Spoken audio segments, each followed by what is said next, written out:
네, 반갑습니다. 네, 오늘 이제 애착에 대해서 공부하시겠는데요.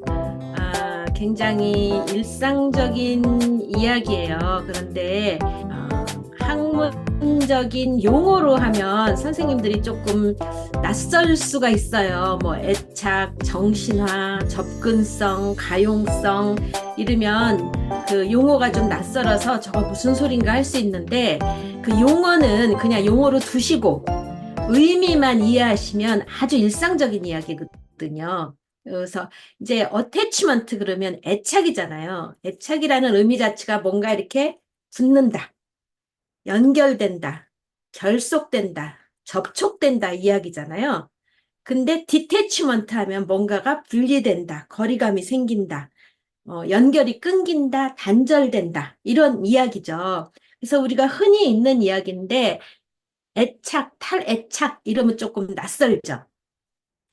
그러면 애착이라는 게 뭐냐면 우리가 이제 나와 너가 뭘로 연결이 되는데 이제 악교 같은 무슨 심리적인 풀 이런 게 있는데 정서적인 결속, 정서적인 조절, 정서적인 튜닝, 어튜먼트 서로가 이렇게 공명을 하는 이런 것들이 말하자면 애착이에요.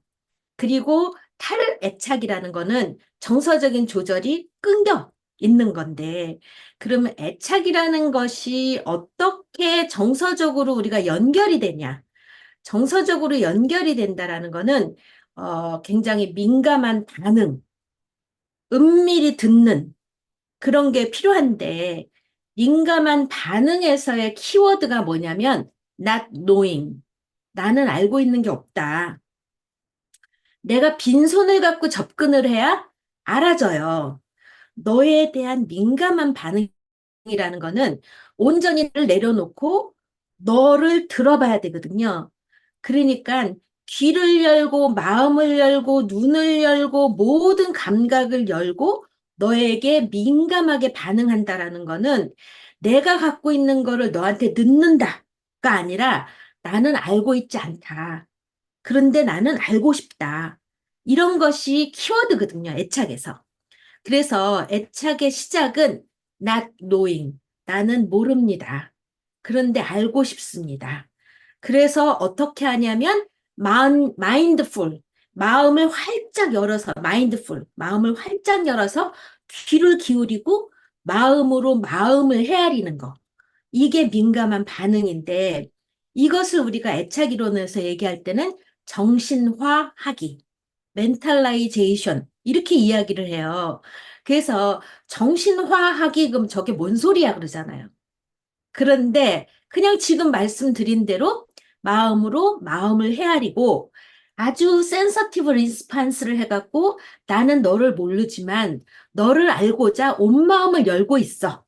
이게 이제 정신화학인데 정신화하기가 정신화하기를 낳아요. 그러니까 우리가 뭔가를 따로 가르치고 주입해서 교육시켜서 변화를 시키는 게 아니라 내가 너의 마음을 민감한 반응으로 헤아리고 거기에 내가 어떤 반응을 보여지는 거가 이게 정신화학인데 상대방이 그런 경험을 하게 되면 본인의 내면에 정신화하기가 내재화가 돼요. 내면화.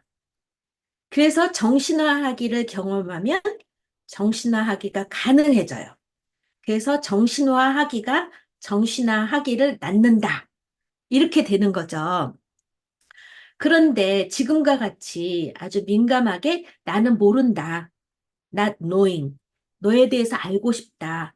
라고 하게 되면 정신화하기가 가능해지지만 많은 경우는 너를 알고 싶은 게 아니라 나의 답을 너한테 주입하잖아요.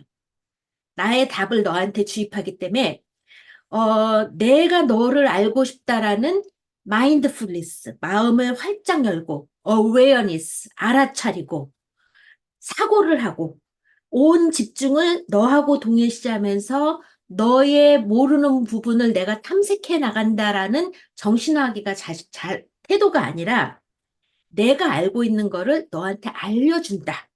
라고 하면 저쪽에서는 무슨 말인지 하고 들으면서 자기가 알지 못하는 것에 대해서 불안하고 이해하지 못하는 것에서 힘들어지잖아요. 그래서 누군가가 애착 대상, 애착 인물, 혹은 그거를 우리가 자기 대상이라고 하고 여러 가지 뭐 돌보는 사람, 공감하는 사람 등등 여러 말로 이야기하고 있지만 이렇게 정신화하기를 잘 해주는 대상 앞에서는 안정적이 돼요. 안정적이 된다라는 건 뭐냐면 내가 굉장히 편안해서 나는 세상에 대한 호기심을 가질 수가 있어요. 그런데 안정적이지 못한 사람은 세상이 적대적이라고 생각하죠. 세상이 불안하다고 생각하죠. 그러니까 세상을 탐험하지를 못하고 회피를 한다든가 아니면 뭔가가 분리된 경험을 하기 때문에 과도하게 집착해서 몰두하고 지나치게 달라붙어갖고 사람들로 하여금 뛰어내게 만들어서 결국은 또다시 뛰어내게 되는 이렇게 되는 것들이 이제 애착이 어떻게 내 안에 내면화되느냐, 어떻게 내면화되느냐에 따라서 그 내면화된 틀을 갖고 다른 사람들하고 관계를 맺게 돼요. 그런 것들을 우리가 내적 작동 모델이라 그래요. 그러니까 선생님들이 내적 작동 모델 그러면 저게 뭔 말인가 그러잖아요. 그런데 일단 누군가에게서 경험한 것이 내 안에 내면화돼서 다른 대상이나 다른 환경에서 내가 관계를 맺을 때 이 내면화된 틀이 활성화된다는 얘기예요. 예를 들면 선생님들이 요새 기계화 이런 거를 보면서 어, 어떤 이제 중소기업들의 이렇게 화면이 나오잖아요. 그럴 때 이제 만두를 빚는다. 그러면 옛날에는 막 손으로 빚었는데 요새는 푸드 프로세스 같은 거 대형 갖고 만두를 빚기도 하고 채 썰기도 하고 막 이렇게 되잖아요. 그런 게 어떤 버튼을 딱 누르면 작동하는 모델이 있죠. 어떤 거는 채 쓰는 모델, 어떤 거는 반죽하는 모델, 뭐 각종 모델들로 작동되는 모델 있죠. 워킹 모델. 인터널 워킹 모델이 있잖아요. 그게 바로 우리가 내 안에 내면화된 애착 모델대로 세상에 나아가면 그렇게 작동을 하더라. 근데 어떨 때 그런 워킹 모델이 작동을 하냐면 뭔가 나한테 분리라든가 상실이라든가 뭔가 불편함이 느껴졌을 때 그것들을 해소하려는 어떤 모델이에요. 그게 결국은. 이 애착 모델이라는 이론이 어디서 나왔냐면 주양육자, 나를 돌보는 애착 대상이 사라졌을 때, 그리고 내가 불안할 때, 그럴 때 어떻게 대처하느냐를 보고 애착 모델을 네 가지로 나눴어요. 어떤 모델이냐면 안정적인 애착, 불안정적인 애착 이렇게 크게 두 가지로 나눴어요. 안정적인 애착은 내 안에 애착 모델이 어떻게 작동을 하냐면 늘 나한테 세심하게 반응해주는 사람이 있다라는 내 안에 대상 항상성이 있기 때문에 설령 안 보여도 어디 갔지? 불안하지만 곧 다시 늘 함께 있었구나. 곧 오겠지. 라는 안정감이 내 안에 있기 때문에 자율적으로 행동이 가능해져요. 그런데 불안정 애착은 그 주 양육자가 어떤 식으로 애착 양육을 했느냐에 따라서 불안해져요. 불안해지는데 그 불안의 양상이 두 가지로 나타나요. 하나는 회피한다. 하나는 저항적이다. 이렇게 나타나는데 회피한다라는 건 뭐냐면 워낙이 양육자가 좀 냉담했어. 귀찮게 하지 마. 네 일은 네가 해. 이런 식으로 뭔가가 온정적이고 애정어리고 세심한 반응을 못 해줬을 때는 가서 들러붙었다가 아유 뭐가 안 되는구나. 냉담하구나. 내가 알아서 해야지 하고 혼자서 해요. 그렇기 때문에 만약에 엄마가 없어져도 그렇게 뭐 뭔가가 막 찾아 헤매고 이러는 게 아니라 그냥 자기 거를 해요. 그냥 놀이를 해. 그리고 엄마가 돌아와도 이거는 항상 애착의 반응이라는 거는 내 주양육자, 내가 기댈 수 있는, 내가 부빌 수 있는 대상이 없어졌을 때 어떤 반응을 나타내느냐에 대해서 애착 유형을 분류한 거거든요. 그러니까 주 애착 대상이 없어졌을 때, 분리되거나 상실됐을 때 거기에 대해서 어떤 반응을 하냐면 그냥 내가 알아서 놀자. 없어져도 그냥 내가 알아서 놀자. 와도 왔구나 내가 알아서 놀자. 스스로 혼자 고립돼서 이런 게 회피형 avoidant 회피형 애착 유형이에요.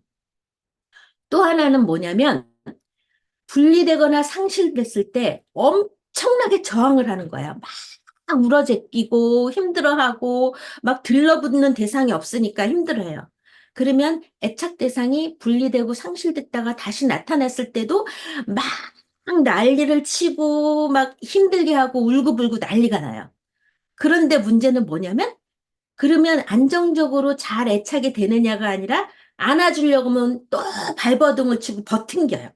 그러니까 안기지도 못하면서 집착은 있으면서 앰비벌런트, 양가적이에요. 앰비밸런트. 그래서 들러붙거나 저항하거나 이런 식으로 나타나는 애착 유형이 있어요. 그 다음에 또 하나는 지금과 같이 이렇게 유형에 속하지 못하는 혼란형이 있어요. 혼란형이라는 거는 뭔가가 내 안에 이런 식의 유형의 조직조차도 안 됐어. 그러니까 우리가 어떤 것들이 조직이 돼야 일관성이 있잖아요. 근데 일관성이 없어. 안정적인 것 같기도 하다가, 회피적인 것 같기도 하다가, 양가적인 것 같기도 하다가, 종을 잡을 수 없는 이런 것들이 혼란형이라고 그래요. 혼란형이라는 거는 종 잡을 수 없는 양육자가 애착 양육을 했을 때 혼란스러워요. 그러니까 과도하게 불안하거나 과도하게 정신증적인 취약성이 있거나 여러 가지 양육자가 disorganized, disoriented 이렇게 됐을 때 그런 것들이 자녀가 그런 내적 작동 모델이 내면화된다는 거예요. 그래서 지금 말씀한 거를 들어보시면, 내적 작동 모델이라는 거, 그리고 애착 유형이라는 게 세대 전수가 가능하구나.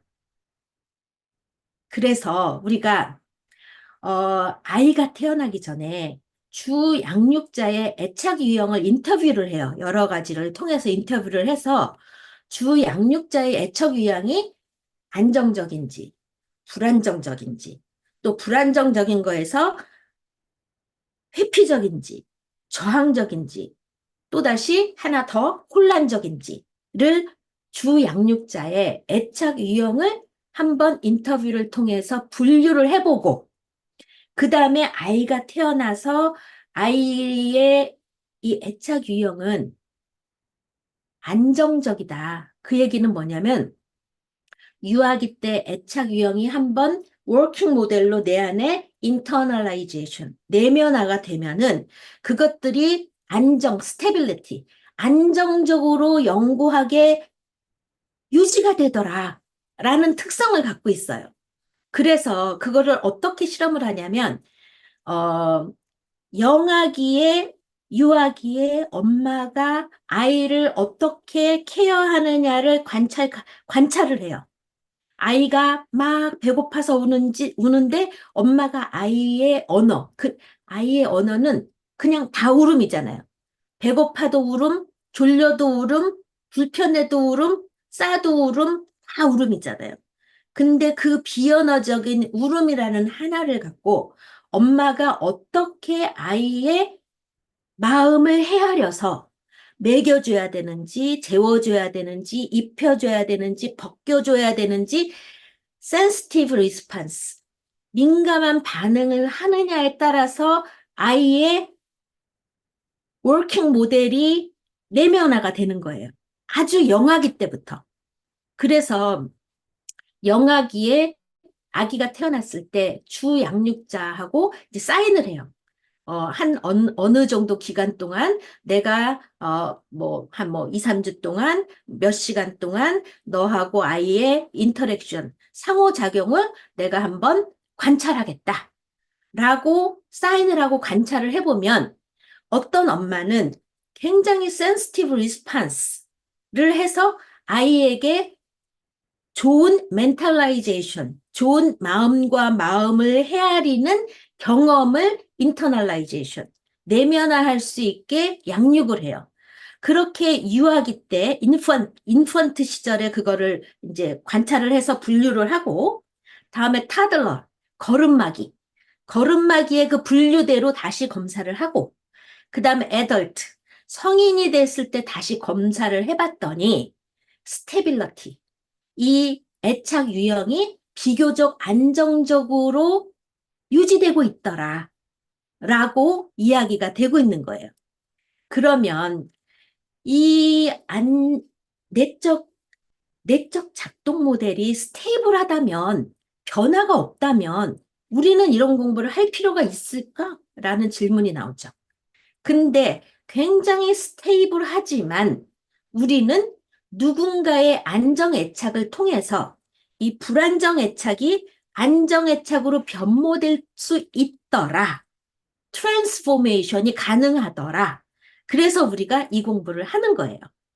그래서 이런 것들이 애착이라는 거는 이전에 우리 선생님들이 다 이제 상담을 하시는 분들이라 아시겠지만 정통 프로이드의 공부를 해보시면 우리 내면의 이야기잖아요. 우리 인, 인, 인터사이킥, 인터사이킥한 얘기잖아요. 내 내면의 이야기, 내 내면의 이드, 이고, 슈퍼이고가 어떤 갈등을 하면서 나의 불안을 증폭시키느냐. 이 내면의 이야기인데 이제 대상관계나 자기심리학으로 나오면서 어떤 대상표상, 자기표상 하면서 환상적인 대상을 보기도 하고 실제 대상을 보기도 하는데 이 애착이론에서는 몸, 마음, 뇌, 영혼의 근접성, 사회성, 이런 어떤 구체성, 히어앤나우의 접근성, 가용성이라는 거는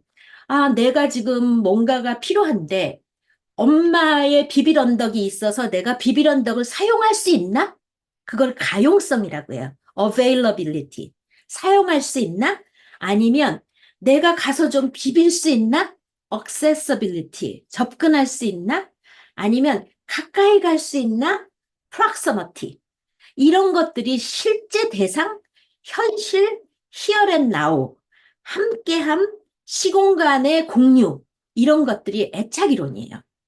그래서 굉장히 이제 여기서 어떤 종교를 갖고 계신지 잘 모르겠지만 여러분들이 어떤 종교를 갖고 있든 간에 그 영성적인 개념이 굉장히 이 애착이론하고 밀접하게 관련이 돼 있다. 지금 얘기하는 것들이 available 하느냐, accessible 하느냐, 가까이 근접할 수 있느냐, proximity가 가능하느냐, 이런 것들이 뭐예요? 내가 나를 embracing, 나를 안아주고 나의 언제나 그 안에 품에 안겨 있을 수 있는 대상이 있잖아요. 그게 기독교든 뭐 불교든 뭐든 선생님들이 지금 속해 있는 영성적인 대상들이 있잖아요. 그 대상들은 이렇게 실제적인 몸에 이렇게 구체적인 실제를 갖고 있지 않아도 beyond, illusion, 어떤 illusion이라는 환상, 상상을 통해서 언제 어디서나 무소부재 전지전능하게 그 애착의 특성을 모두 갖춘 것들이 영적인 대상들이에요. 각자 종교 속에서. 그래서 굉장히 이 애착이론을 공부하시다 보면 영성적인, 종교적인 어떤 안식처, 안전기지에 대한 다른 자기 종교에 대한 어떤 더 안김에 대한 것들을 알 수 있게 돼요. 그러면 이미 지금 어떻게 보면 굉장히 일상적인 얘기로 많은 애착이론의 전문적인 개념들을 많이 말씀드렸어요. 그리고 여기서 중요한 또 개념 하나는 뭐냐면 안식처와 안전기지라는 이야기예요. 안식처는 뭐냐면 우리가 아까 이 애착의 이론이 언제 생겨났냐면 분리, 상실, 불편함, 고통 그런 자극이 일어났을 때 활성화되는 게 그런 자극이 버튼을 누르면 활성화되는 게 내적 작동 모델이라 그랬잖아요. 그 내적 작동 모델이 어떻게 활성화되느냐에 따라서 우리가 어떻게 생활을 하냐가 있는데 일단 그런 분리, 상실, 불편함, 고통, 두려움 속에서 우리는 뭐를 원해요? 위로와 안식을 원하죠. 그리고 격려와 배려, 관심 이런 것들을 원하죠. 그래서 안식처의 기능을 해요. 애착 대상, 애착 대상은 안식처의 기능을 해요. 그래서 그런 두려움과 어떤 공포와 불편함과 아이고 아팠어, 힘들었지, 괜찮아, 기다려보자. 앞날을 알 수 있는 사람이 세상에 어디 있어? 그게 인생이잖아. 우리 한번 불확실하지만 참고 기다려보자. 그러면 놀라운 일이 일어날 수도 있어. 이런 것들이 안식처의 기능이에요. 그게 위로와 어떤 그 토닥토닥 도와줌 이런 안식처의 기능인데 그러면 우리가 안식처 세이프 헤븐 세이프 헤븐에서 내가 안식을 누리면 그 다음에는 이렇게 은신처에서 숨어 있는 게 아니라 안식을 누리면서 자신감을 생기면서 다시 한번 세상을 탐험하게 되고 내 일을 찾아 떠날 수가 있죠. 이런 거는 secure base 안전 기지예요. 그러니까 일단 안식을 얻게 되면 탐험이 가능해요. 그래서 세상으로 들어갈 수가 있어요. 그래서 내가 내 삶을 살 수가 있어요. 근데 안식을 얻지 못한 불안정 애착, 특히 회피 애착, 저항적인 애착, 혼란 애착들은 안식이 없으니까 세상이 적대적으로 느껴지고 안정적으로 느껴지지 않기 때문에 호기심을 발휘해서 세상 안으로 뛰어가지를 못해요. 베이스 캠프가 없는 거예요. 시큐어 베이스가 있어야 뒷배가 든든해야 그리고 후발대가 딱 지켜줘야 척후병들이 앞을 나가다가 뭔가가 일이 생기면 다시 후발대 시큐어 베이스 안전기지에 와서 힘을 충전하고 이렇게 가잖아요. 근데 뒤에 안전기지가 없다. 시큐어 베이스가 없다. 그러면 어떻게 돼요? 그냥 사막이 둘러싸여 갖고 오도 가도 도망가지도 못하고 전투에서 패하게 되는 거잖아요. 그래서 애착의 기능이라는 안전처의 기능, 세이프 헤븐의 기능, 그것이 충족이 되면 secure base, 안전기지의 기능. 그래서 세상에 대해서 긍정성을 갖고, 아, 세상은 우호적이야. 라고 호기심을 갖고 탐험을 할 수가 있어요. 그렇기 때문에 우리는 안전기지와 안식처의 기능을 하는 것이 애착 대상의 기능이다. 이런 건데, 그러면 안식처의 기능은 누군가의 어려움에 대한 세밀한 민감성, 은밀히 들어줘야 되잖아요. 은밀히 들어준다라는 것은 이러지 그랬어, 저러지 그랬어, 저랬어야 돼 라는 나의 답을 갖고 가는 게 아니라 제가 왜 저렇게 불안해하지, 힘들어하지, 뭐가 저 아이를 고통스럽게 하지 라는 것들을 읽어주는 민감한 반응성. 그래서 이런 것들이 사실 저는 여러분들은 각자 자기의 종교로 이해하시면 되고 제 종교로 저는 이제 기독교인이니까 제 종교로 이해하면 늘 은밀히 늘 은밀히 보시는 주님 큰 은혜를 베푸시더라. 누군가가 나에게 은밀히 들어주시면 나에게는 놀라운 일이 벌어지는 거예요. 그게 애착이잖아요. 음.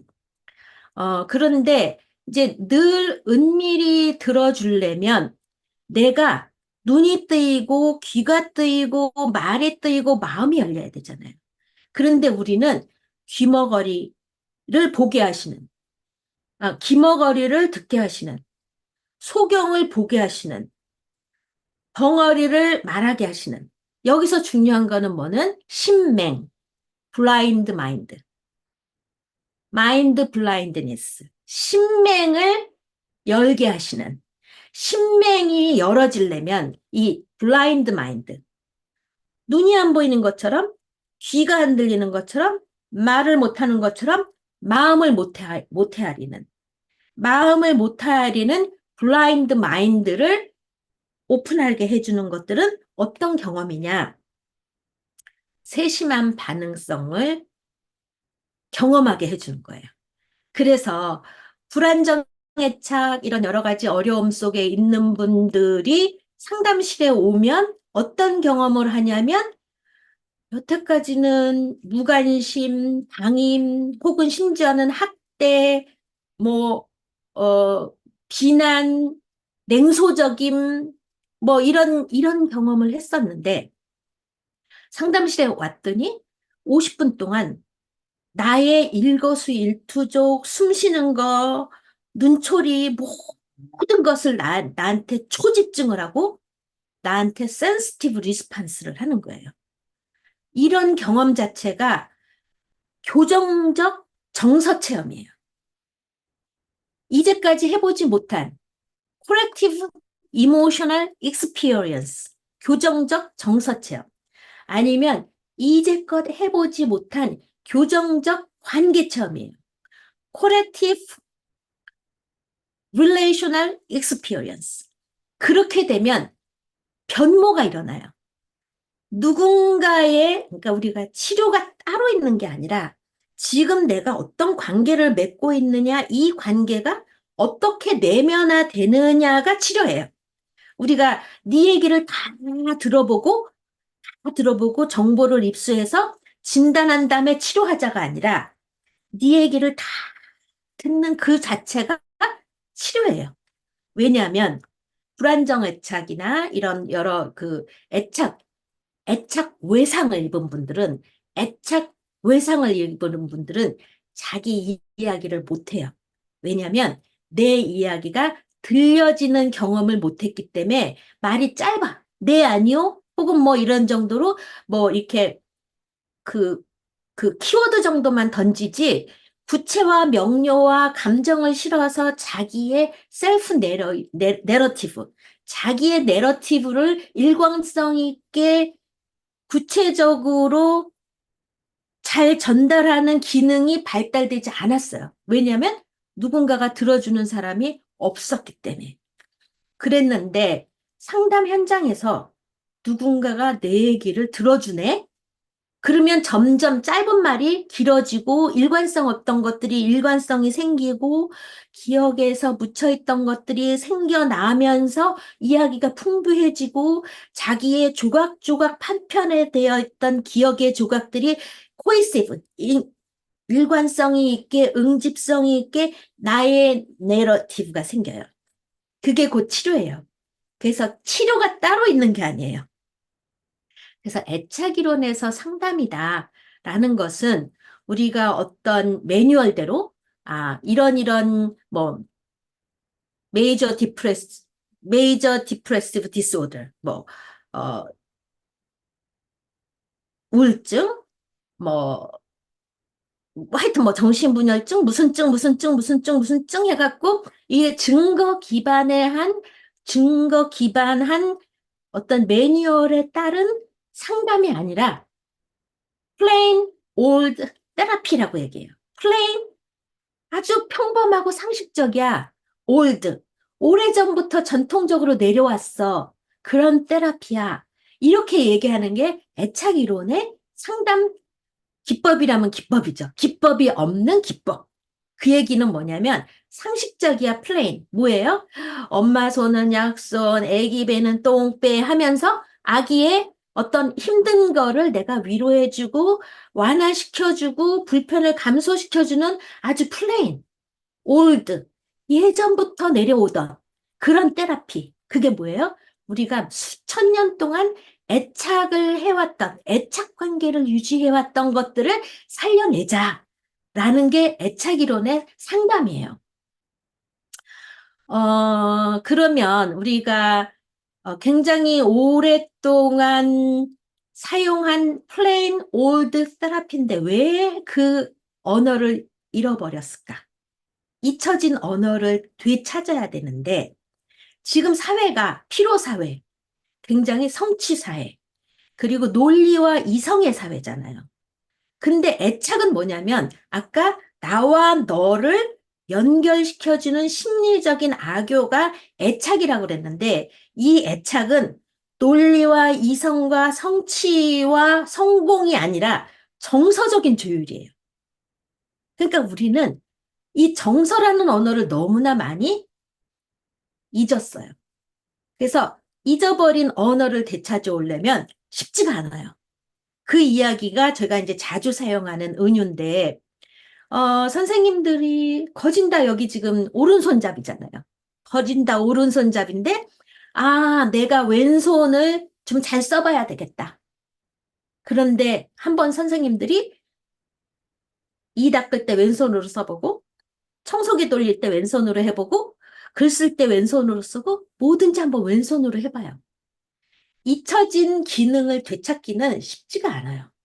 그렇기 때문에 우리가 지금 애착을 공부하면서 아, 잊어버린 정서의 언어를 회복하자. 그래서 내가 너랑 마주했을 때 그 컨텐츠에 담긴 어떤 이야기가 있을 거 아니에요? 컨텐츠, 눈에 보이는 concrete 이벤트를 갖고 와요. 어떤 사건을 갖고 오는데 그 사건을 묘사하는 안에 있는 정서는 무엇인지 거기에다가 우리가 attunement, 조율을 하자는 거예요. 튜닝을 하자는 거예요. 거기에 resonance, 공감을 하자는 거예요. 반응을 하자는 거예요. 공명을 하자는 거예요. 근데 우리는 그 언어를 잊었어요. 그래서 지금 제가 여기서 말하고 있는 저도 그게 참 어려워요. 쉽지가 않아요. 그런데 제가 이제 왼손, 오른손 이런 예를 쓰기 시작하면서부터 왼손으로 양치도 하고 왼손으로 청소기도 돌리고 어지간한 건 다 왼손으로 하려고 해요.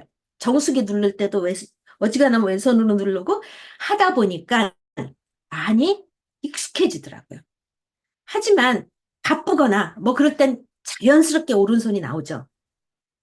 그래도 우리가 이렇게 변화가 가능하기 때문에 이런 공부를 하고 있는 거예요. 그래서 이렇게 우리가 이 애착에 대해서 공부를 하면서 정서라는 새로운 언어를 배우기 시작하면 많은 큰 은혜를 베푸시리라. 많은 놀라움을 경험하게 돼요. 그러니까 우리가 생각할 때는 뭔지 나의 중요한 대상들, significant others, 내 주변에 있는 중요한 대상들을 어떻게든 좋은 관계를 맺고자 하는 의도를 갖고 이것만 변화되면 돼, 요렇게 해주면 좋겠어, 저렇게 해줬으면 좋겠어라고 언어적으로 요구하면서 변화를 시키려고 애쓰면 애쓸수록 상대방은 방어가 강화되면서 더 디태치가 되는 거죠. 근데 요구한다, 어태치를 하려면은 변화시키려는 나의 노잉을 갖고 접근하는 게 아니라 unknowing, 너의 알지 못함. 예를 들면 변화시키고자 하는 우리가 보통은 외유내강이라고 하잖아요. 보통은 외유내강을 참 좋은 이야기로 얘기를 하죠. 안에는 내성이 있는데 겉으로는 굉장히 유하게 외유내강으로 하고 있더라. 이렇게 얘기를 하는데 안정애착인 사람들은 외유내강이죠. 안정적이니까. 굳이 내가 막 이렇게 막 강박적으로 강하게 어그레시브하게 하지 않아도 내면이 안정적이면 오토노미, 자율적으로 자동적으로 일이 순조롭잖아요. 물론 우리가 아무리 그 안정적이라도 뜻하지 않은 불행을 우린 겪게 되죠. 뜻하지 않는 병, 뜻하지 않는 사고, 뭐 여러 가지를 겪게 되는데 안정적인 애착은 뭐가 있어요? 작동 모델 자체가 안정적이기 때문에 안정적인 기대를 갖고 그런 어려움을 대처할 때 편안하게 대처해요. 편안하게 대처하면 그게 뭐냐면 self-fulfilling prophecy. 자기가 충족시키는 예언대로 되는 거예요. 내 뜻대로, 내 말대로, 내 생각대로 되리라 하고 되는 대로 self, 스스로가 fulfilling, 충족시키는 prophecy가 되는 거예요. 그런데 불안정 안정 모델은 될 일이 있어? 여태까지 돼 본 적이 없어. 나는 늘 그렇지. 내가 뭐 잘 된 일이 있어? 쓰잘데없는 내가. 뭐 등등등등등등등등등 자기 각본대로 내적 작동 모델대로 세상을 대하게 되면 세상이 내적 작동 모델대로 돌아가잖아요. 그게 영속화예요. 그래서 자기의 순환극 우리가 지난 수석동일 씨 할 때도 조금 잠깐 얘기했지만 자기의 순환극 패션 시나리오 자기의 순환극을 내가 업고 세상에 들어가서 그걸 재현하면서 살아요. 이게 애착 이론에서 얘기할 때는 내적 작동 모델이 활성화된다. 이렇게 얘기하는 거죠. 그래서 지금 이제 얘기를 들어보면 이 애착 이론에서 키워드가 unknowing, 나는 너를 알지 못해. 나는 세상을 알지 못해. 그래서 내가 열심히 들어주려고 그래. 열심히 이해하려고 그래. 그렇지만 어, 거기에는 뭐가 있어요? 불확실성에 대한 어떤 불확실성에 대한 확신이 있잖아요. 언노잉에 대한 확신이 있는 거예요. 아, 알지 못하지만 내가 알아갈 수 있어. 귀를 기울이고 마음을 기울이고 눈을 기울이고 다 내가 열고 알아갈 수 있어. 불확실성에 대한 확신이 있잖아요. 그게 우리가 얘기하는 희망이에요. 그리고 그게 네거티브 케이퍼빌리티. 네거티브 케이퍼빌리티가 뭐냐면 퍼저티브 케이퍼빌리티는 내가 할래, 너를 도와줄 수 있어, 너를 이렇게 할 수 있어, 너를 변화시킬 수 있어, 내가 다 하는 게 내가 능동적으로 개입하는 게 포저티브하게 개입하는 거예요. 하지만 네거티브, 나는 뒤로 빠져 있어. 하지만 나는 너를 알게 되고 내가 너를 알아가는 과정에서 너가 너를 알아가면서 너가 네 길을 오토노머스, 자율적으로 셀프 서브젝트 탄생을 하면서 네가 네 삶을 에이전시 주체자로서 살아갈 수 있을 거야 라는 나의 믿음이 있어요. faith. 그런 무언가가 너 안에서 다시 일어날 수 있어. 내가 너를 잘 들여다보는 그 과정 자체가 너를 살려낼 수 있어. 라는 네거티브 케이퍼빌리티를 갖고 인내를 갖고 언노잉을 참아내는 과정이 상대방한테 안정적인 애착을 내면화시키는 내가 내면화시켜서 시키는 게 아니라 관계 자체가 내면화되는 internalized 되는 그런 경험이 애착 관계 경험이에요. 선생님들이 중간중간에 뭐 정신화, 근접성, 가용성, 뭐 이런 접근성, 이런 어떤 그 용어를 모르셔도 관계 속에서 이해가 가능하실까요? 그래서 지금 우리가 이렇게 민감한 반응성이라는 것이 사실, 여러 다른 용어로 얘기하면 공감한다, 뭐, 자기 대상이 되어준다, 대리적인 성찰을 한다, 이런 여러 가지 이야기로 하고 있는데, 공감한다라는 이야기로 한다면 마음이 열려서 네 마음을 내가 헤아리는 거를 얘기한다 할 때 공감이라는 단어를 우리가 되게 많이 쓰잖아요. 공감이라는 단어를 되게 많이 쓰는데 이 마음으로 마음을 헤아리는 거는 내가 네 마음이 되어야 되는 거잖아요. 내가 네 자리로 가야 되는 거잖아요. 그러니까 제가 갖고 있는 제 종교, 제 기독교적으로 얘기하면 그분이 거기 계셔서는 우리를 공감하시는 게 아니라 그분이 거기 계시지 아니하고 일로 내려오셔서 우리와 같은 자리에서 공감을 하시는 인카네이션을 하는 거잖아요. 그러니까 우리도 누군가를 공감하려면 그분이 되어야 돼요. 그분이 돼야 되는데 그게 인카네이션이에요. 내가 너가 되는 거야. 너를 입어봐야 돼. 네 몸을 내가 입어봐야 돼. 그래서 이 공감이라는 거를 우리가 대리적 성찰 그러니까 굉장히 어려움을 겪고 있는 분들이 상담실에 오는데 내가 어려워요. 그런데 어렵기는 어렵고 지금처럼 살 수는 없어서 왔는데 이거를 참 방향을 모르겠어서 오는 거예요. 그러면 내가 딱 보고 아, 너는 의존 문제야. 너는 뭐, 무슨 경쟁의 문제야. 너는 뭐가 문제야. 죄책감의 문제야. 우울증의 문제야. 불안의 문제야. 막 해석과 진단을 내리는 게 아니라 내가 그 사람 속으로 들어가서 그 사람이 되어야 되잖아요. 그러니까 공감이라는 게 대리적 성찰, 그 사람 안으로 들어가서 어떻게 컸지? 이 사람을 바라보는 시선이 뭐였지? 그러면 이 사람은 세상을 어떤 시선으로 바라봤지? 이런 걸 보려면 이 사람 안으로 들어가야 되는데 이 사람 안으로 들어가는 것이 공감이에요. 그러니까 우리가 세균을 보려면 현미경으로 봐야 되고 전체를 보려면은 망원경으로 봐야 되는데 마음을 보려면 공감으로 봐야 돼요. 이 공감이라는 게 말하자면 심리적인 내시경이에요. 심리적인 내시경으로 들어가 보는데 심리적인 내시경을 우리가 어떻게 쓰는지 알려면 지금 이런 공부를 하셔야 아, 이런 것 때문에 애착 외상이 생겼구나. 애착 외상이 생겨서 이런 식으로 반응하는구나. 아, 그래서 어떤 식으로 힘들었구나. 그러면 나는 어떻게 관계를 맺어주고 귀를 열고 눈을 열고 마음을 열어서 이 사람을 내가 위로하고 배려해주고 관심을 가져주고 새 힘을 얻고 세상을 나가게 도와줄 수 있겠구나. 이런 것들이 심리적인 내시경을 갖고 이 사람 삶 속으로 들어가는 것이 공감이에요. 그게 민감한 반응이에요. 그리고 그게 바로 애착 대상의 역할이에요. 그리고 이제 그 심리적인 내시경이라는 공감을 얘기한 자기심리학에서 얘기하는 애착 대상, 자기 대상, 뭐 이런 것들이 다 같은 얘기예요. 네.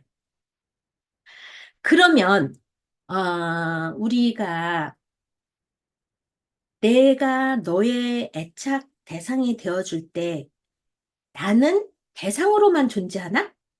응. 너의 대상으로서만 존재하나? 그게 아니라 우리는 애착 관계에 너와 내가 애착 관계라는 정서적인 악교로 연결이 돼 있을 때는 내가 너를 만들고 너가 나를 만들면서 상호가 서로를 만들어가요. 우리가 공감이나 애착이라는 거는 삶의 유연제예요. 그리고 우리가 뭐 스위스는 뭐 자원이 없는 나라인데 어쩌고 저쩌고 우리나라는 자원이 없는데 어쩌고 저쩌고 어 중동은 기름이 있어서 자원이 많은 나라 어쩌고 저쩌고 자원을 얘기하는데 세상에 가장 무궁무진한 자원이 뭐냐면 공감이에요. 세상을 가장 유연하게 하고 가장 부드럽게 하고 가장 바이탈 생명력이 넘치게 하고 가장 어번던트, 가장 풍성하게 하는 자원이 공감이에요. 근데 우리가 그 공감의 자원을 활용을 못하고 있어요. 그러니까 석유 자원, 무슨 자원, 오일 뭐 다 갖다가 굉장히 고 비용을 지불하고 사용하고 있지만 돈 안 드는 공감의 자원은 활용도가 엄청나게 떨어져요. 왜냐하면 이 언어를 잊고 살았기 때문에. 그래서 이것들이 우리가 공감 능력, 애착의 어떤 활성화, 그것들이 주양육자와 양육을 받는 돌보는 자와 돌봄을 받는 자의 일방적인 이야기가 아니에요. 돌보는 자와 돌봄을 받는 자가 서로가 서로를 상승시키기도 하고 서로가 서로를 추락시키기도 해요. 그래서 그래서 우리가 상호 주체성이라는 얘기를 하는데 이게 뭐냐면 너하고 나라는 주체, 서브젝트가 분리가 불가하다. 왜냐하면 아무리 외딴 섬에 나를 갖다 놔도 내 안에는 내가 관계했던 내적 작동 모델이 돌아가면서 내 안에서 관계가 돌아가요. 외딴 섬에 앉아 있어도 내 안에선 관계가 돌아가요. 그래서 서브젝트라는 거는 홀로 있을 수가 없어요. 서브젝트와 서브젝트 사이에는 불과 분의 관계가 있어요. 이 서브젝트와 서브젝트 사이가 내 안에는 이 나라는 서브젝트 안에는 너가 대상으로 들어와 있죠. 그러니까 항상 서브젝트와 서브젝트는 불과 분으로 가고 있고 서브젝트와 서브젝트는 서로를 만들고 있는 이런 거를 뭐라고 그러냐면 인터서브젝티비티. 외딴 섬의 서브젝트는 없다. 그거를 이제 또다시 저의 기독교적인 다 자기 종교로 바꿔서 이해하세요. 이게 배타적으로 생각하시지 말고 각자 자기 종교를 이해하시면 인터서브젝티비티 뭐예요? 내 포도나무 안에 가지와 열매가 다 한 지체예요. 그래서 뭐 얘기하잖아요. 눈이 뭐 너보고 무슨 일을 하냐, 발이 너보고 무슨 일을 하냐, 뭐 따로따로 놀아서 그러면 눈이 나고 발이 나는 아니냐, 손은 나고 뭐 귀는 내가 아니냐가 아니라 다 나잖아요. 하나의 지체잖아요. 그게 전체적으로 볼 때 너와 나는 우리를 넘어서 하나다. 인터서브젝티비티다. 너와 나가 서로가 서로를 구성한다.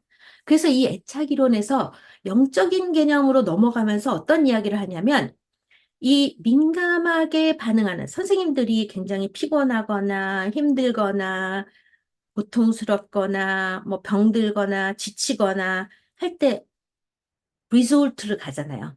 가갖고 좋은 공기 마시고 넓은 바다 보면서 또 산에서 산림욕도 하면서 뭔가 내가 품에 안긴 듯한 힐링을 갖게 되잖아요. 그게 뭐예요? 크게 보면 우리가 지금 애착이라는 게 누구한테 안기고 비비고 위로받고 거기서 힘을 얻는 건데 어떻게 보면 이 자연 생태계 우주 전체가 우리의 애착 대상인 거잖아요. 종국적으로는 우리가 가장 피곤하거나 그럴 때 어디에 안겨요? 자연을 다시 보게 되죠. 하늘을 쳐다보게 되고 요새 이제 5월에 녹음이 풀어지는 그런 꽃보다 더 이쁜 그린들을 보게 되고 이런 것들이 전부 다 우리한테는 굉장한 위로가 되고 힘을 주고 또다시 으쌰하고 일할 수 있게 되는 이런 것들이 얼마나 큰 애착의 품이에요. 그래서 이 애착을 공부하다 보면 굉장히 뭐랄까 관점이 영성적이 된다고 그럴까? 조금 더 이렇게 확장이 돼요. 블라인드 된 거에서 이렇게 다 열리게 되죠. 귀가 열리고 눈이 열리고 마음이 열리고 이런 식으로. 네. 그래서 우리가 이 애착이론이라는 거는 굉장히, 개인 내적인 이야기라기보담도 관계적인 이야기고, 관계적인 이야기를 넘어서 굉장히 사회적인 이야기다. 그 애착이론이 탄생한 것이 어디서 탄생을 했냐면 굉장히 신경생리학적인 출발을 했어요. 존 볼비라는 사람이 이 이론을 얘기했는데 신경생리학적으로 접근한 게 뭐냐면 이거는 생존이다. 우리는 음, 생존을 하기 위해서 여러 가지 전략들을 쓰는데 우리가 이제 인간은 굉장히 절대 의존을 하지 않으면 생존이 불가능한 종이잖아. 인류 종이라는 것 자체가 굉장히 영아기, 유아기가 굉장히 길고 어떤 내 발로 걸어가서 내가 자립적으로 인디펜던트하게 독립적으로 자율적으로 살 수 있는 기간이 엄청 길기 때문에 누군가한테 애착을 해야지만 사라져요. 그래서 애착의 반응을 이끌어내야지만 사라지는 게 인간이에요. 그래서 애착이라는 거는 인간의 생존 전략이다. 그리고 이렇게 무리지어서 사회적으로 서로를 위로해주고 결속을 하면서 살아가는 것 자체가 인간의 삶의 위협과 위험에서 어, 살아내게 해준 기제다. 애착 자체가. 음. 그렇기 때문에 굉장히 사회적인 거라고 이야기를 하고 결과적으로는 우리는 내가 생존한 거 지금 여기 계신 누구나도 마찬가지지만 내가 지금의 나가 돼서 여기에 앉아 있는 것은 누구에 의해서? 나를 돌봐준 대상에 의해서. 그래서 우리의 모든 것은 돌보아주는 대상에 의해서 형성된다. 그래서 지금 나는 어떤 사람이 되어 주어야 되느냐면 돌보는 대상이 되어야 된다라는 거죠. 근데 이제 애착 이론을 얘기하면서 우리가 어, 이- 음, 주 양육자 이야기를 많이 하잖아요. 주 양육자 이야기를 많이 하는데 요새 이제 유튜브 보면 아기 돌보미 뭐 아니면 또 그 노인들 돌보미들의 학대 이런 사진들이 많이 나오잖아요.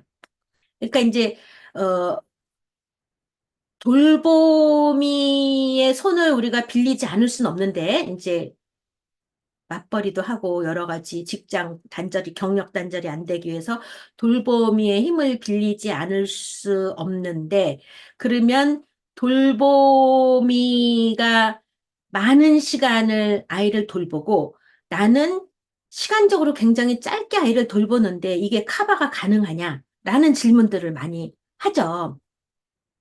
그런데 물론 이게 굉장히 함께함, 시공간을 함께함, 프레젠스, 임마누엘. 그것에 굉장히 중요한 가치를 두고 있는 이론임에도 불구하고 질이 커버할 수 있다라고 얘기해요.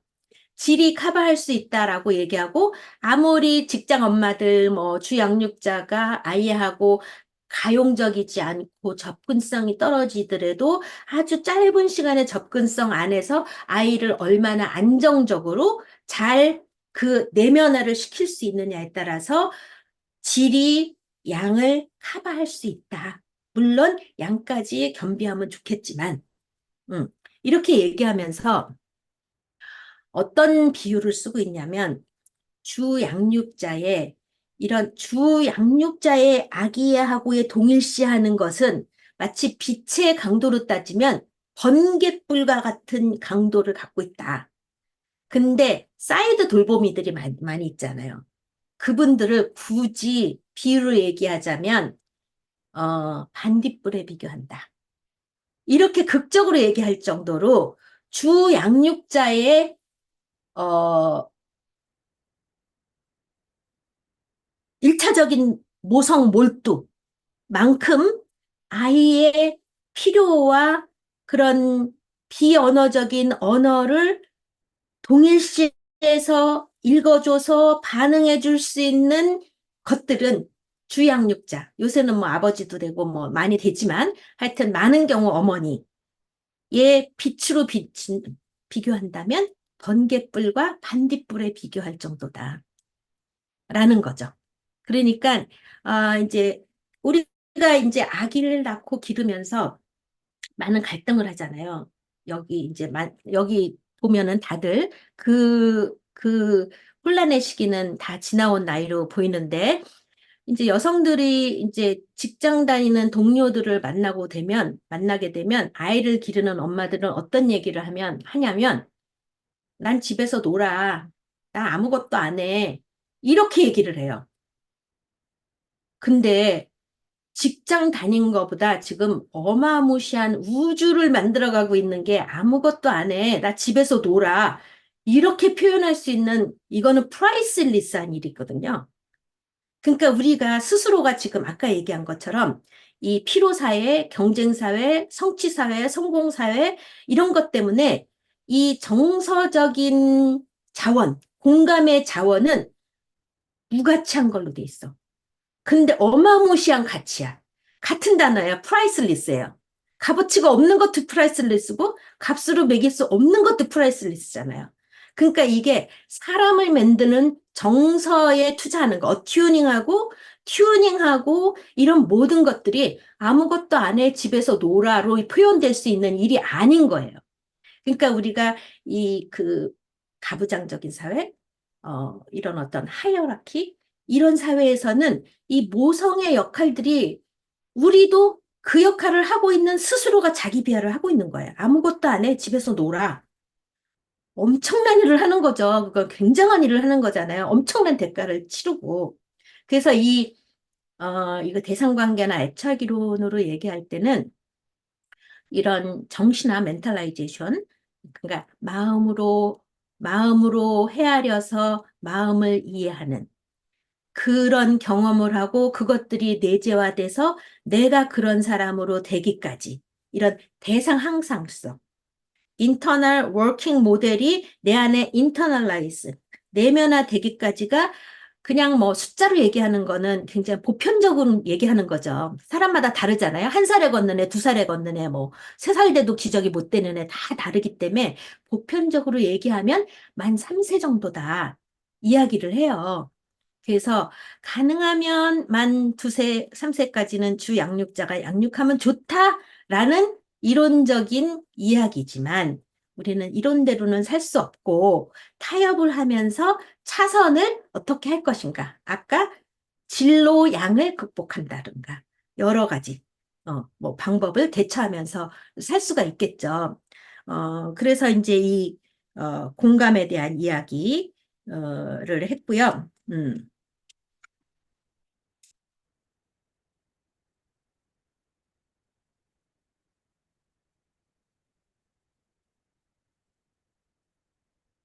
어, 우리가 정신화, 아까 멘탈라이제이션, 마음으로 마음을 헤아리기, 마음으로 마음을 헤아리기, 정서를 읽어주기, 이런 거를 얘기했을 때 우리가 아까 awareness, 알아차림, 알아차림, mindfulness, 마음 챙김, 멘탈라이제이션, 이런 얘기들이 다 같은 이야기다라고 보시면 될 것 같아요. 네. 결국은, 지금과 같이 얘기한, 어, 마음으로 마음을 헤아림을 경험한 그런 경험이 결핍될 경우, 우리가 애착 외상을 겪는다라고 얘기하고, 애착 외상을 겪을 때 드러나는 여러 가지 증상들을, 이제 증상이라기보다도, 드러나는 양상을 한번 얘기를 하면, 첫째는 psychic equivalence, 심리적인 동등성. 내 안에 어떤 심리가 형성됐잖아요, 지금. 내 안에 어떤 심리가 형성됐는데, 밖에 있는 상황과 대상이 다 변해도 내 이 심리로 그것들을 해석하는 거. 이게 심리, 현실, 일치, 양식이라고 그래요. psychic equivalence, 동등성, 심리적 동등성. 이야기하는 게 뭐예요? 실제로 만약에 불안정 애착, 회피 애착, 양가 애착, 혼란 애착, 이 내담자가 상담을 하러 왔어요. 상담을 하러 온 거는 뭐예요? 엄마 찾아 산말리 한 거예요. 나의 애착 대상, 나의 자기 대상 찾아서 산말리 한 거야. 애착 대상 찾아서 산말리 했지만 자기의 비록 상담자 앞에서 비벼보려고, 위로받아 보려고, 힘 얻어보려고 오긴 왔지만 내 안에서 클릭이 돼서 작동하는 내적 작동 모델은 뭐냐면 저 사람을 믿을 수 있나? 왜냐하면 내 안에 불안과 anxious 그리고 여러 가지 어려움들, avoidant한 것들 그리고 스스로가 안에 조직화되지 disoriented 된 여러 가지 혼란된 상황에서 갑자기 내가 엄마 찾아 살말리 했는데 저 사람이 엄마로 보일 리가 없잖아요. 그리고 엄마로 보여도 나의 애착 대상인 엄마로 보이는 게 아니라 여태까지 냉담한, 무관심한, 방임한, 심지어는 학대한 대상으로 보이는 거잖아요. 그러니까 여기 와서 도움을 청하러 왔는데 도움을 받기가 힘든 상태예요. 왜냐하면 새로운 대상을 만났는데 새로운 대상으로 보는 게 아니라 이전에 내 안에 내 사이킥 안에 있는 대상으로 이퀴벌런스, 동등시를 하고 보기 때문에 도움을 받을 수가 없어요. 안정적인 애착인 사람들은 도와주세요를 할 수 있는 사람이에요. 그게 독립적인 사람이에요. 내가 독립적이고 자율적인 사람은 도움이 필요할 때 도와주세요 할 수가 있어. 왜냐하면 도움을 받아본 경험이 있기 때문에 아, 누군가 도와줄 수 있다라는 자기의 일관된 예측 가능성, 베이스드 과거 경험의 토대를 둬서 내가 도움을 요청하면 도와줄 거야 라는 자기 페이스가 있잖아요. 그러니까 상담자한테 도움을 받을 수가 있어요. 그런데 불안정 애착, 회피 애착, 저항 애착, 혼란 애착들은 내가 말해봤자 뭔 일이 나겠어? 비싼 돈 주고 귀한 시간 내고 어렵게 왔는데도 불구하고 상대방에 대한 안정적인 애착을 이루지 못해요. 여기서 클릭된 작동 모델 때문에. 그래서 사이킥 이퀴벌런스로 저 사람도 나를 내 얘기를 들으면 무시할 거야.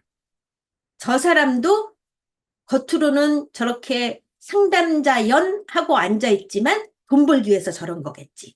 뭐 등등 상대방에 대한 안정적인 어떤 기대를 못 가져요. 그래서 상담이 굉장히 어렵죠. 어렵지만 상담자가 그럼에도 불구하고 그런 공격에도 불구하고 잘 살아남아서 안정적인 애착이 내면화될 수 있을 동안 같이 함께 해주는 과정. 그러니까, 아, 저 사람이 저렇게 나를 못 믿는 거는 저래서 저렇구나. 참 아팠겠다. 나한테 비싼 돈 내고, 시간 내고, 도움을 청하러 왔는데도 불구하고 도움을 못 받는 저런 삶이 일반 상황에서는 얼마나 더 어려울까. 라고, 그거를 헤아려 주는 게 마음으로 마음을 헤아려 주는 거죠. 그 사람이 애착 외상 때문에 드러난 비적응적인 부적절한 행동 양상, 관계 양상을 헤아려 주는 것이 그 사람을 공감해 주는 거잖아요. 그게 애착 대상의 역할이잖아요. 그 역할을 꾸준히 인내를 갖고 하면 아까 뭐라 그랬어요? Not knowing. 저 사람이 지금은 저러는데 왜 저렇게 됐을까? 알고 싶은 마음으로 들어가 봤더니 저래서 저랬구나를 알게 되는 순간 저쪽에서는 뭐가 생겨요? 나도 이해받네. 내가 이럴 수밖에 없었다는 밸리데이션, 타당화를 해주네. 내가 지금 이렇게 사람을 못 믿는다는 것이, 너 그렇게 자랐는데 어떻게 사람을 믿겠어? 너 사람을 못 믿는 게 당연하지. 그 사람을 못 믿었으니까 얼마나 사는 게 고달팠겠어. 이게 너는 그럴 수밖에 없었어. 그럼 나 너무 우울하고 어쩌고저쩌고 할 때, 와우, 그 상황이면 진짜면 누구라도 우울했겠다. 너무 당연한 반응이네. 이렇게 되면 비로소 공감받잖아요. 비로소 이해받잖아요. 그런 과정을 거치는 것이 결국은 안정애착으로 가는 트랜스포메이션. 뭐에 의해서? faith. unknowing이 어떻게 knowing으로 변화돼 가면서 그것이 헤아림으로 경험되고 그런 반응이 내면화되면서 자기가 수용되는 경험을 하는 것 자체가 트랜스포메이션이잖아요. 어디서 생겨났어요? faith. unknowing을 갖고 기다릴 수 있는 나의 faith를 갖고 기다려 봤더니 놀라운 일이 생겨더라. 그게 불안정애착에서 안정애착으로의 변모죠. 그래서 이제 이 안정애착으로 가게 되면 비로소 도와주세요가 가능해요. 불안정애착은 도와주세요를 못해요. 왜냐하면 불안정 애착 자체가 이제 애착이 내면화되는 과정에서 두 가지 또 기둥이 있는데 하나는 자기 정체성이 형성되는 거죠. 근데 그 어떤 정체성을 갖고 어떻게 관계를 하느냐, 관계성이 형성이 되는 거잖아요. 그죠?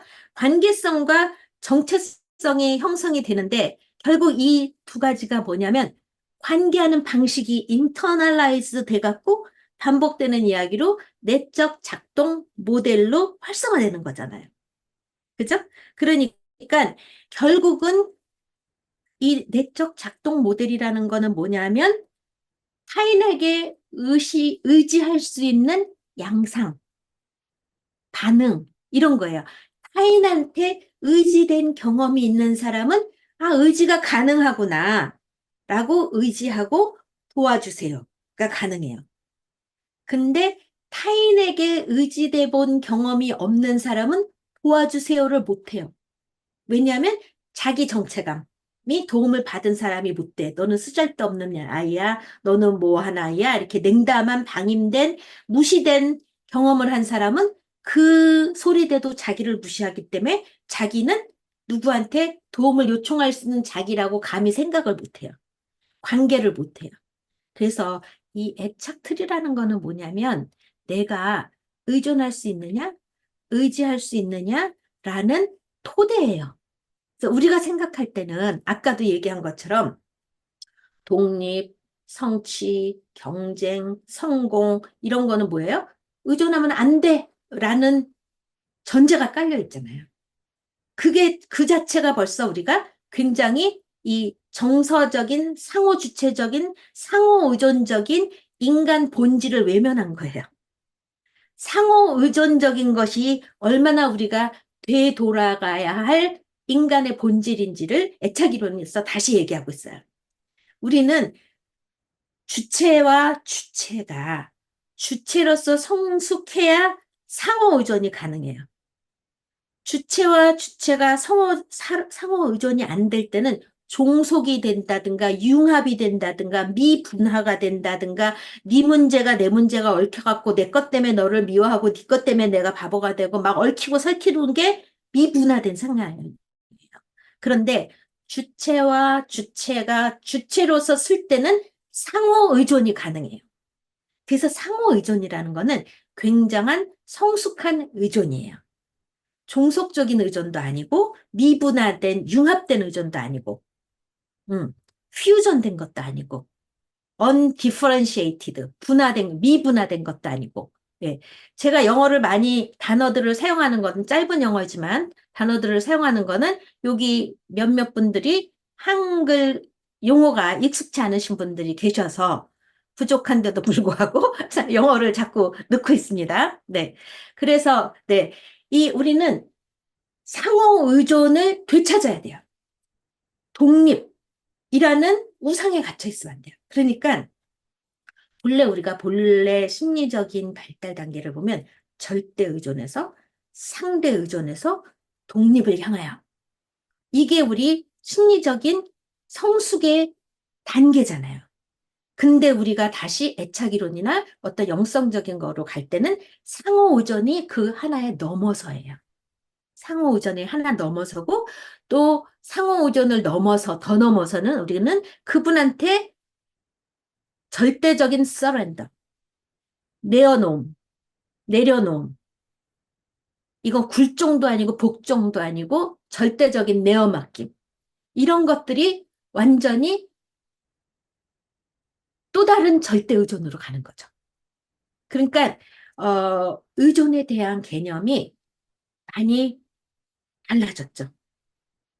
네. 그러니까 정서와 함께 이루어가는 불가분의 상호 주체성에 대한 개념을 알게 되면 우리는 따로 떨어진 외딴 섬이 아니다.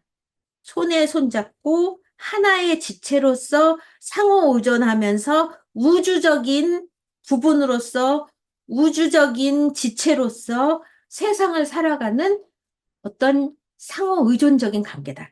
이렇게 생각할 때는 우리 생태계에 대해서 이렇게 고민하지 않아도 돼요. 왜냐하면 생태계도 우리의 일부잖아요. 근데 생태계는 우리의 이익과 욕망을 위해서 착취하는 대상이라고 생각하기 때문에 지금 환경위기, 기후위기 이런 게 왔잖아요. 그러니까 이런 어떤 상호 의존적인, 이런 유기체적인, 어, 우주적인 어떤 생태적인 피조물 세계가 지체라는 하나라는 이런 마인드를 갖고 다시 새로운 시각으로 살아야 돼요. 예를 들면 우리가 지금 생태계를 다 망가뜨리고 페트병에는 생수 사서 먹잖아요. 결국은 내가 망가뜨린 것들을 내가 먹으면서 내가 망가지고 있는 거잖아요. 내가 나를 망가뜨리고 망가진 나를 먹으면서 내가 망가뜨리고 또 망가뜨리고 망가뜨리고 이제 편집적인 악순환이 되고 있는데 이런 상호의존적인 하나됨에 대한 정서적인 연결 이런 것들을 회복해야 되지 않을까. 조금 더 확장해서 생각하면 네.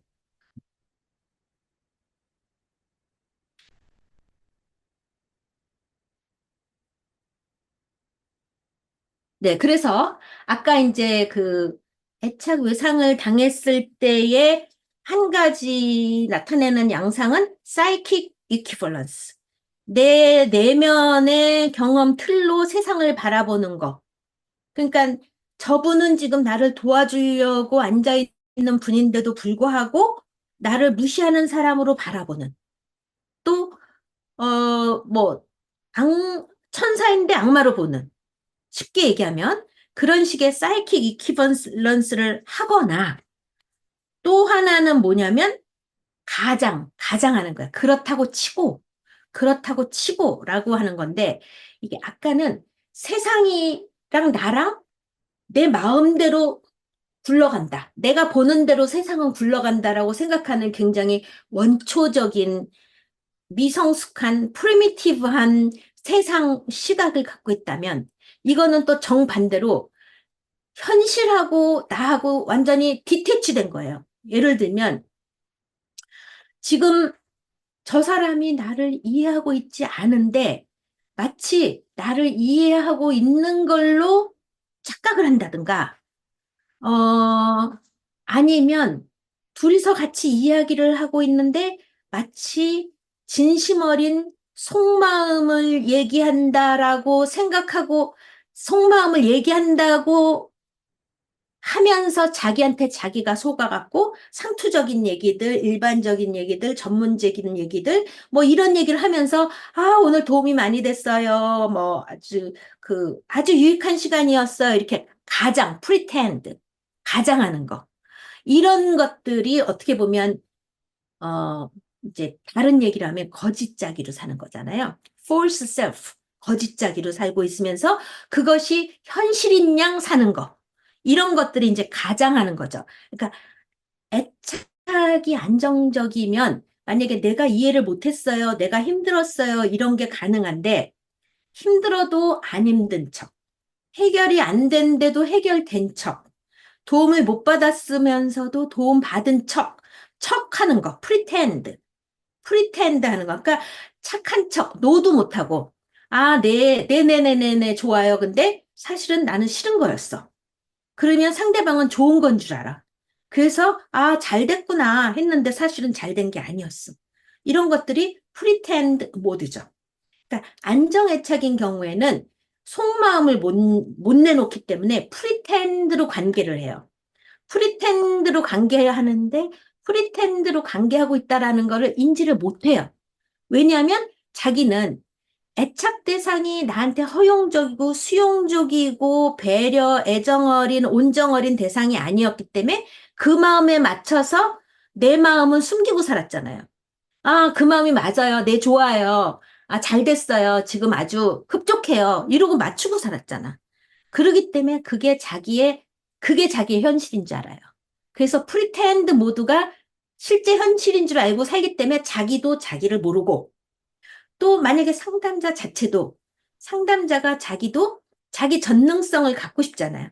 아, 저 사람이 나한테 도움을 받았어요. 많이 도움을 받아서 참 행복해요. 관계가 변화됐어요. 이런 얘기를 들으면 상담자 자신도 아, 내가 좀 괜찮은 사람이구나. 내가 뭔가 전문가적인 역할을 했구나. 효율적인 일을 했구나. 그러니까 저기서 프리텐드로 하는데도 받아 먹어. 그래서 둘이서 공모를 해. 그래서 서로 쎄쎄쎄 하면서 상담이 잘 됐어요. 이렇게 이상화, 허니문 관계를 끝내버려. 이런 게 프리텐드 모드죠. 그러니까 빈익빈 부익부예요. 내가 어려운 거를 마음 놓고 털어낼 수 있으면 나는 도움을 받을 수 있는데 나는 도움을 받은 척 하고 있으니 도움을 받을 수 없죠.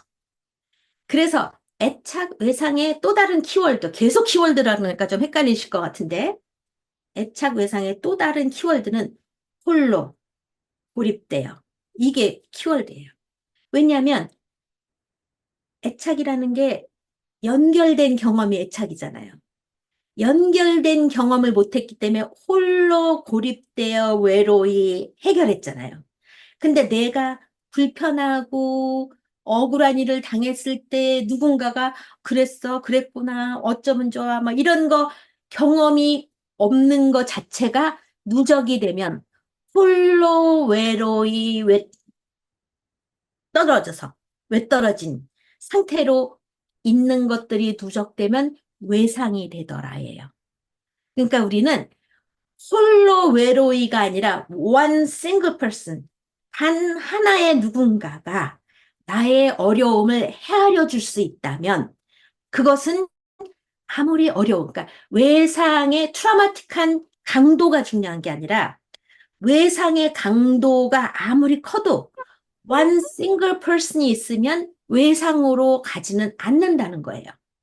그래서 애착이 중요한 게 뭐냐면 그 디태치 됐든 one single 외로이 홀로 동떨어진 것에서 연결이 되는 거잖아요. 연결, 정서적인 연결. 이게 애착이잖아요.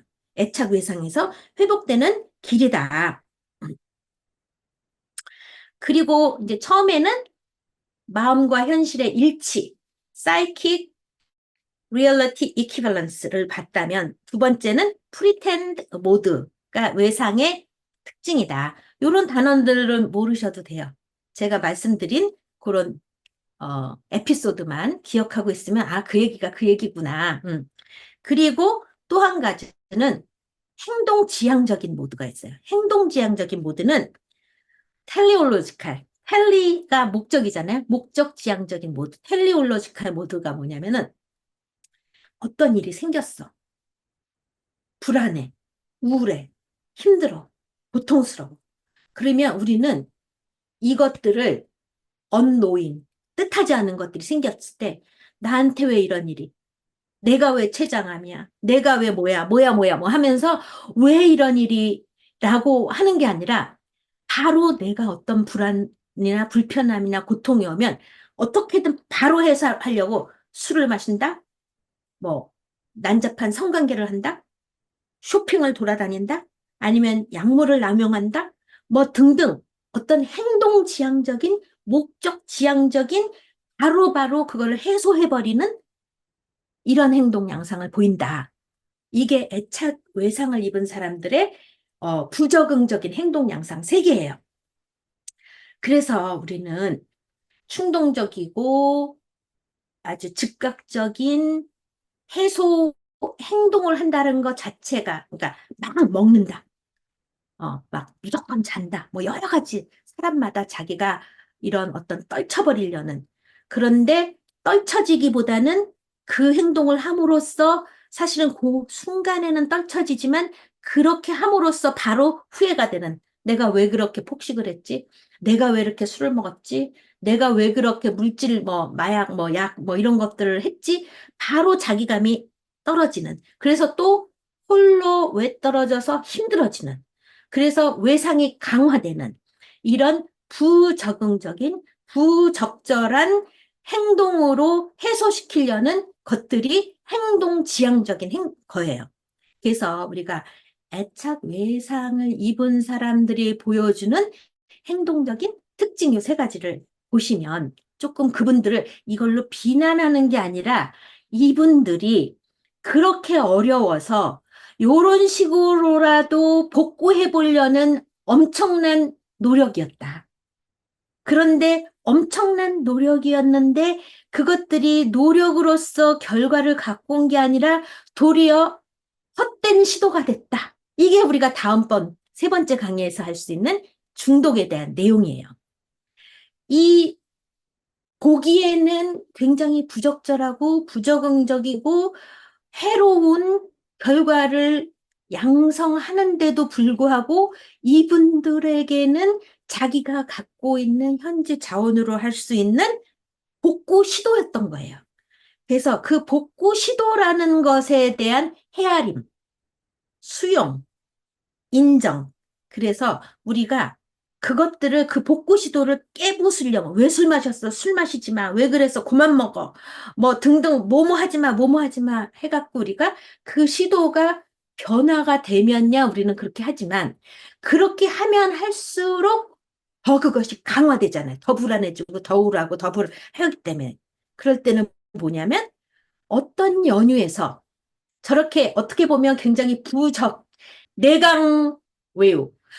여하튼 우리가 뭔가가 부적응적인 반응을 하는 것, 그것들이 관계 속에서 갈등을 야기하는 부적응적인 어떤 행동을 하고 저항적이고 방어적인 일들을 하는 건 뭐냐면 내 내면에 충족되지 않은 무엇이 해결이 안 되기 때문에 이것에 대한 복구 시도로 나온 거잖아요. 그러니까 이 어그레시브하게 나오는 디펜스 메커니즘들이 레지스턴스 메커니즘들이 어떤 히든 필링에서 나왔는지 어떤 vulnerability, 어떤 취약성에서 나왔는지를 우리가 요거를 만나줘야 얘가 완화가 되는데 얘를 깨부시려고 하니까 얘가 더 세지는 거잖아요.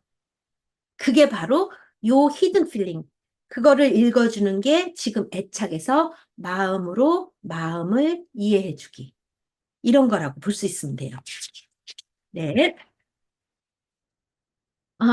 우리서 unknowing이라는 거, unknowing. 우리는 알지 못하면서 출발한다.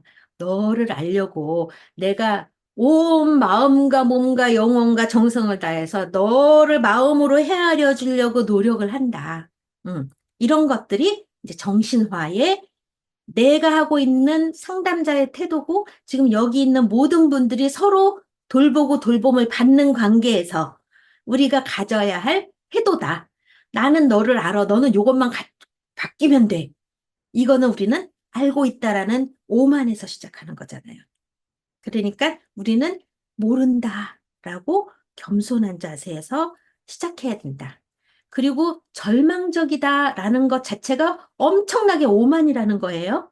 왜냐하면 앞으로 이 언노잉의 세계가 어떻게 펼쳐질지 모르는데 내가 살아온 경험을 토대로 요거를 잣대로 절망적이라고 생각하는 건 얼마나 오만이냐, 자만이냐, 언노잉에 대한 열림이 없어졌다라는 거예요. 절망적이라는 것 자체가 오만이다. 언노잉이면 절망할 수가 없다. 어떻게 펼쳐질지 그리고 어떻게 경이로워서 기뻐서 rejoice 할지는 우리가 열린 마음으로 가져야 된다. 그거 자체가 우리가 언노잉에 대한 희망적인 메시지라고 할 수 있겠어요. 오늘 여기까지 하죠. 한 분만 피드백 하시고 끝낼까요? 네, 뭐, 특별한 질문은 없습니다. 질문은 없으시고. 네. 네. 네네. 교수님, 네네네. 그럼 애착 외상 겪을 때 드러나는 첫 번째 양상을 심리적 동등성이라고 말씀하셨는데, 그럼 그게 그냥 투사적 동일시하고 맞아요. 같은 건가요? 네, 네. 인고. 네. 나, 맞아요. 네네네. 교수님, 저도 질문 하나 드리고 네네네. 싶은데요. 어, 지금 우리 시대가 초연결 시대잖아요.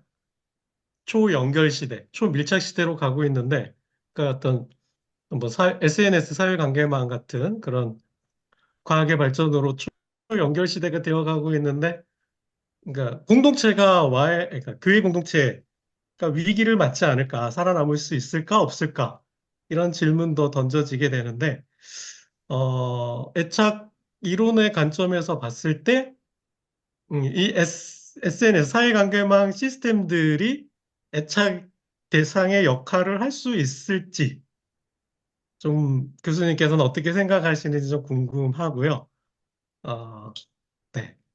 네네.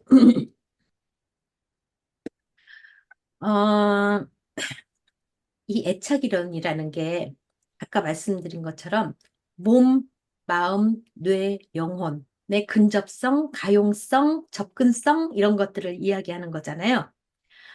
어, 이 애착이론에서 굉장히 뇌에 대한 얘기가 많이 나오면서 변연계 공명, 변연계, 우리 이제 감정을 지배하는 뇌 변연계 공명을 얘기하면서 이를테면 굉장히 애착 관계에 있는 두 사람이 같이 있었는데 한 사람이 뭐 출장을 가거나 멀리 갔을 때 이분이 굉장히 신체적인 증상이라든가 뭐 잠을 잘 못 잔다든가 뭐 등등 여러 가지 반응을 나타내더라. 이 변연계 공명을 얘기하면서 어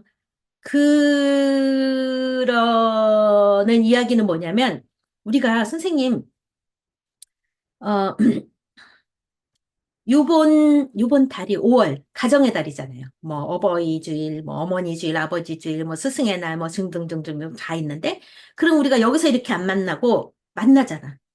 그리고 설이나 추석이나 뭐, 여기 미국에 계신 분들은 땡스기빙, 크리스마스 뭐, 이런 때 되면은 막 이동을 하잖아. 온 가족들이. 왜 영상으로 안 하고 다 이동을 해요? 그리고 왜 한 상에 둘러앉아서 먹는다는 테이블 미니스트리가 왜 이렇게 중요해요? 떡을 떼고 음료를 나누는 한 상에 앉아서 먹고 마시는 게 왜 중요해요? 여기서 먹고 마시지? 그러니까 이제 우리가 이 몸의 근접성, 프락시머티, 몸의 근접성, 이것들이 굉장히 중요한데 그것들을 대신할 수는 없겠죠. 이 냄새, 온도, 이 앉는 이 어떤 신체적인 이런 거가 굉장히 다른 경험이에요. 그래서 특히 이제 아까도 애착이라는 거는 사회적인 이야기다. 인트라사이킥한 얘기가 아니다. 그리고 그냥 인터한 얘기가 아니다. 그 사회적인 얘기를 했고 여기서 공동체 얘기가 굉장히 중요한 경험이에요. 그렇기 때문에 공동체가 건강하다면 그렇게 사멸되진 않겠죠. 근데 지금 기독교가 이렇게 내려가고 있는 거는 리플렉션이 필요해요. 뭔가가 화석화된 언어를 메아리 치듯이 하고 있으니 매력이 없어서 안 오죠. 이 경험의 얘기가 빠져 있잖아요. 그러니까 사실은 어떻게 보면 이 교회 공동체들, 다른 어떤 종교 공동체들이 이 다시 언어를 찾아와서 실제로 이 마른 뼈가 생기를 찾게 해야 되잖아요. 마른 뼈가 생기를 찾는다라는 건 몸, 마음, 뇌, 영혼이 같이 통합적으로 움직여야 되는데 이것만 하면 교회가 내려갈 수밖에 없죠. 네, 여기까지 하겠습니다. 네, 소장님께 마이크 돌릴게요. 네, 우리 박사님, thank you so very much. 우리 박사님께 박사 너무 감사합니다. I'm just going to quickly share my screen. 네. Our next meeting, seminar가 마지막, unfortunately, last one, is 미동부 시간은 6월 18일 화요일 7시 반 저녁이고요. 한국 시간으로는 6월 19일 수요일 아침 8시 반이겠습니다. Thank you everyone for joining. 이거 다 비디오 지금 우리 박사님 어시스턴트가 지금 recording하고 있거든요. At the end of the third seminar, 우리가 이 recording을 링크로 share하겠습니다. So even if there are a couple of things that you couldn't catch, don't worry, we'll share the links with you. All right. Have a wonderful day, people in Korea, and have a wonderful night, people in the States. Thank you very much. 감사합니다. 감사합니다. 감사합니다. 감사합니다.